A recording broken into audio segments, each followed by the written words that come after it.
They say a Maasai woman must honor the promise of her elders, even if it crushes her spirit. But I chose love and paid the price. My name is Nasaira. I grew up in a small Maasai village near Ngong Hills in Kenya.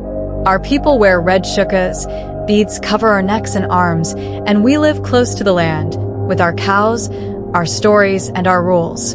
One rule is clear. A promise made by elders can never be broken, even if it breaks you instead. When I turned 17, my father called me to the fire. My mother stood behind him, quiet. The air was still. Nasaira, my father said, the chief has chosen you for his son. You will marry Lemayan. I didn't answer. I just nodded. But inside, I felt like the earth was falling away. Lemayan was a warrior. He wore a red shuka with lion mane trim. He spoke few words.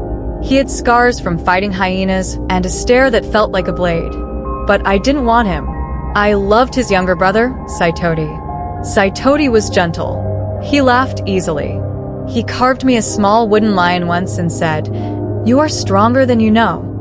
We met at night near the old fig tree by the river, where no one went after dark. Everyone said it was a cursed place, but with Saitoti, it felt safe. One evening after sunset, Lemayan saw us. He didn't say a word, just looked at us, then walked away. The next morning, Saitoti was gone. They said he left to join the Moran warriors in the far hills. But I knew that wasn't true, because that same night I found something under the fig tree.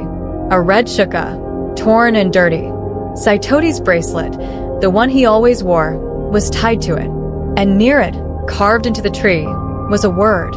That week, 3 cows from our family stopped eating. A baby in the village refused to sleep, just cried and cried, staring at something no one else could see. At night, I started hearing footsteps behind me. Always behind. Never close, but never far. One night, I walked to the river alone. I wore my blue shuka, beads tied around my arms to keep me brave. The wind was cold, though no rain had come. I called his name, Saitoti. No answer, just the river whispering. But then I saw it. Across the water under the fig tree a figure stood, wearing a red shuka, holding something. I stepped closer. The figure raised its hand. It was the lion carving, the one Saitoti gave me, but the hand holding it was blackened, burnt, dry like old wood. Then it dropped the lion into the river and vanished into the trees. I ran. I didn't stop until I reached my hut. I didn't tell anyone. That night, I dreamed of fire. Saitoti was in the fire, tied to a post. Lemayan was standing nearby, watching. And behind them both, the old fig tree, shaking though there was no wind. They set a date for my marriage to Lemayan. The women sang. My mother brought out the bead necklace she wore at her wedding. I felt nothing.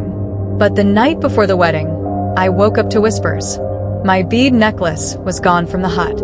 I followed the whispers to the fig tree. My feet walked like they didn't belong to me. The moon was full, but the tree looked like it was bleeding. At the base of it was my necklace, torn. And next to it, a new carving. You were promised. Now I am cursed. I fell to my knees. I never married Lemayan. The next morning, the village woke to screams. Lemayan was gone. His spear was found stuck in the riverbank, snapped in two. No one saw what happened. No one spoke his name again. Some say he left the village. Others believe the spirit of his brother took him. All I know is the fig tree still stands. And when the wind is strong at night, you can hear a voice whispering near it. You were mine, but they took you. I still wear the wooden lion around my neck. And I still dream of red shukas, broken promises, and shadows in the trees. After Lemayan disappeared, the elders called it a bad omen. They blamed me. They said I brought darkness into the village by disobeying the elders' wishes. Even my own father stopped looking me in the eye. They shaved my head and made me sit in the cattle kraal for 3 nights alone. It was punishment, not just for breaking tradition, but for bringing shame. Each night, I heard footsteps circling the cows, hooves stomping in fear, eyes glowing in the dark, and always the sound of a voice near the wind. Nasira, you chose love over blood.